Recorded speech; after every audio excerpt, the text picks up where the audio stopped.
Você sabe por que que o Hitler não escrevia os discursos dele no papel antes?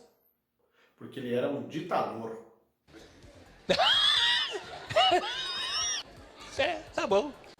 Fala pessoal, tudo bem? Eu sou o professor Luciano Queijo e você está no Cinegel. Você é do tipo que fica inconformado com lideranças políticas ditatoriais?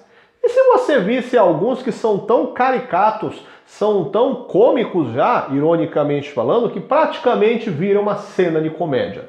A gente vai acabar vendo isso hoje, e detalhe, numa comédia com o mesmo protagonista dos filmes de Borat. Já avisando que o padrão de piadas é o mesmo. Então, se você não gosta desse humor mais escrachado, fica no nosso vídeo aqui. Mas não veja o filme não. Não quer saber por quê? Ah, então confere comigo aqui.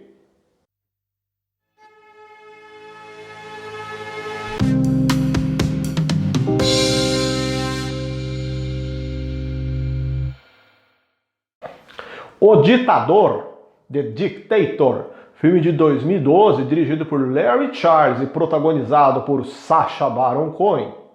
O filme conta a história do general-almirante Shahbaz al-Din, líder do fictício país norte-africano Wadiya, que conduz o país com uma ditadura duramente criticada pela diplomacia internacional. Ele chegou ao poder aplicando um golpe político em seu próprio tio, Tamir, que foi rebaixado a uma espécie de conselheiro político dele mesmo.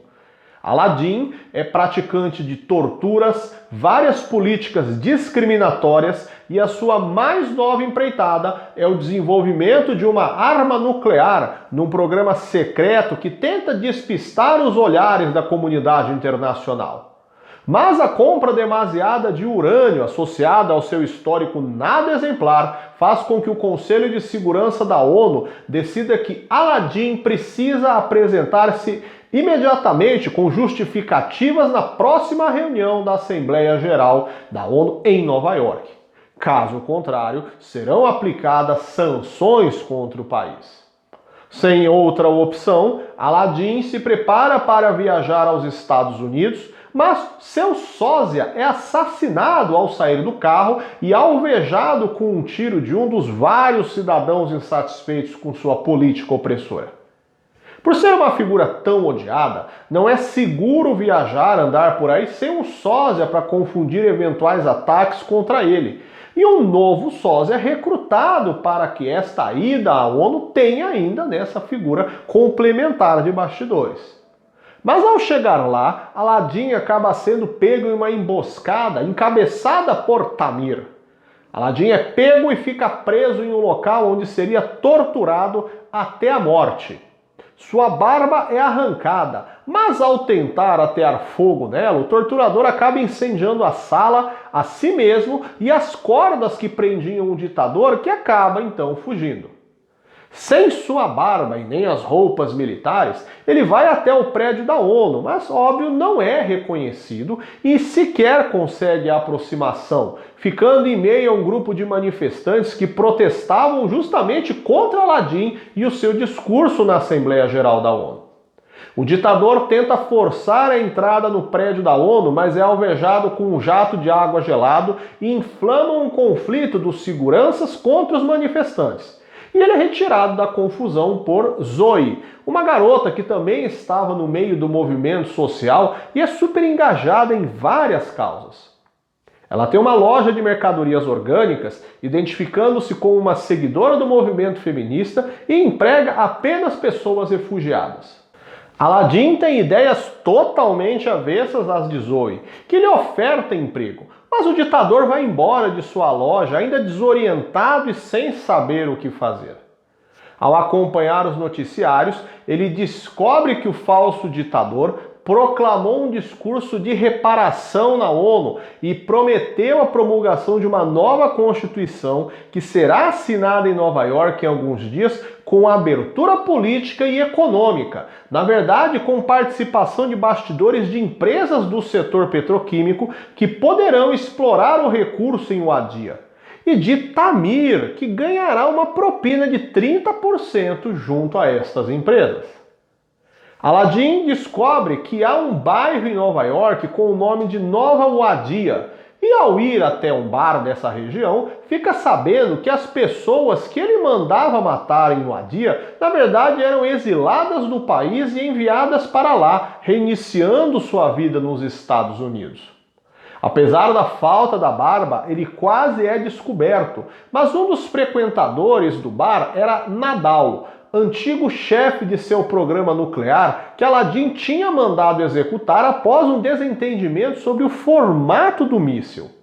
Nadal acaba preservando sua identidade secreta, apesar de reconhecê-lo, e Aladdin pede para que ele o ajude a conseguir chegar de alguma forma até a assinatura, o dia e o local da nova Constituição do país, antes que a democratização chegue e acabe com o seu regime de tirania. O filme tem como pano de fundo uma exigência do Conselho de Segurança da ONU para a presença do general Aladdin. Mas se ele é um homem tão narcisista, arrogante, por que ele simplesmente não ignorou esta notificação?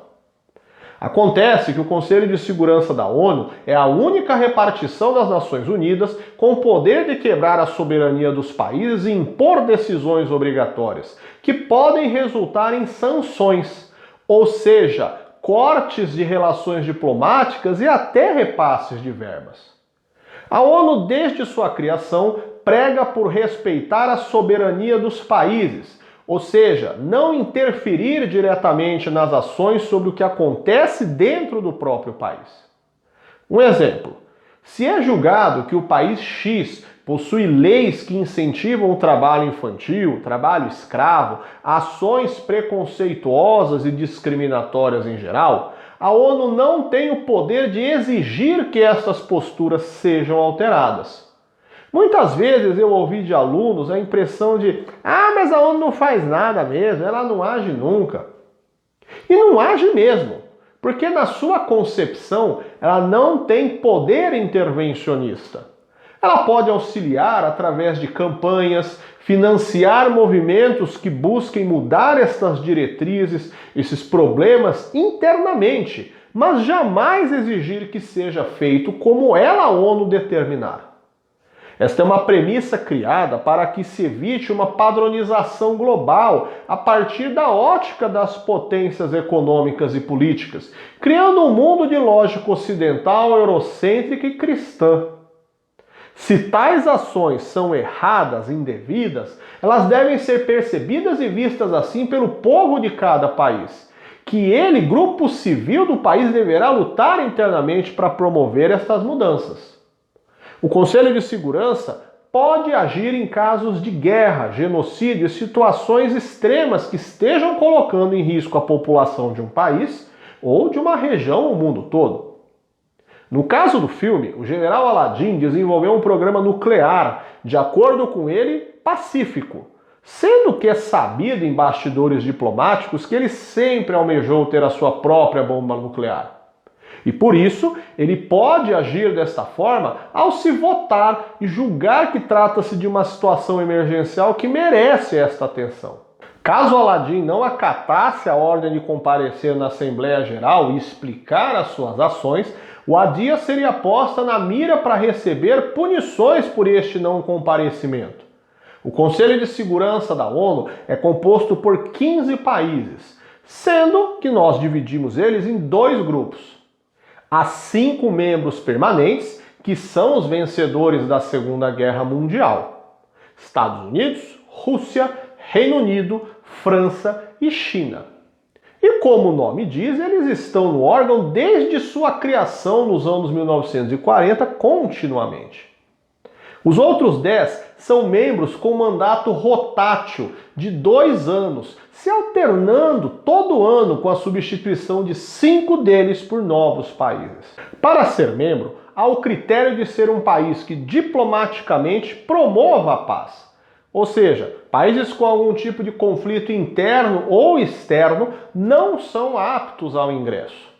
A votação acontece respeitando a cota distributiva pelas regiões do globo estabelecidas, sendo 3 vagas ocupadas por países africanos, 2 por latino-americanos, outros 2 da Ásia ou Oceania e 3 europeus, sendo 2 da parte ocidental e 1 da parte oriental do continente. Além da posição privilegiada por ter a presença permanente, os 5 membros iniciais possuem o chamado poder de veto. Parece meio absurdo, mas aqui não basta a maioria dos votantes para se chegar à resolução. Estes 5 podem dizer não para qualquer uma das diretrizes discutidas. E mesmo se tiver dado no total 14 votos a 1 para o sim, se um dos membros permanentes disser não, é não. Eles não precisam ter voto obrigatoriamente consensual, pois além do sim ou do não, tem ainda a possibilidade de se abster de votar, que não configura como veto. Mas qualquer um deles dizendo não, já era. Há atualmente um movimento batizado de G4. Não é a zona de classificação do Campeonato para Libertadores, não. Este apelido dado a um grupo de 4 países que reivindicam mudanças na estrutura do Conselho de Segurança da ONU. O argumento é que esta panelinha montada com os membros permanentes não respeita um diálogo mais amplo com os países do globo como um todo, sendo proposta então a inclusão de 4 novos membros: o Japão, a Índia, a Alemanha e o Brasil, de forma que se torne mais plural a representatividade com países diferentes pelo globo, sendo que este movimento originalmente propunha essas 4 adições, por isso ganhando este apelido, mas atualmente propõe a inclusão ainda de um país africano. Até este momento, esse consenso sobre quem seria esse membro não foi definido. E até a publicação deste vídeo, o Conselho de Segurança não sofreu nenhuma alteração, portanto, o G4 e toda esta discussão continua no plano da teoria. E aí, você já conhecia este filme? Você gosta desse tipo de comédia? Deixe seus comentários aqui embaixo. Você sabia como funciona o Conselho de Segurança da ONU? Você já se inscreveu no canal? Clique aqui no sininho para receber notificação de vídeos novos, compartilhe com os seus amigos, deixe o seu like, vamos fazer esse canal crescer e eu te vejo no nosso próximo vídeo. Até mais, tchau, tchau!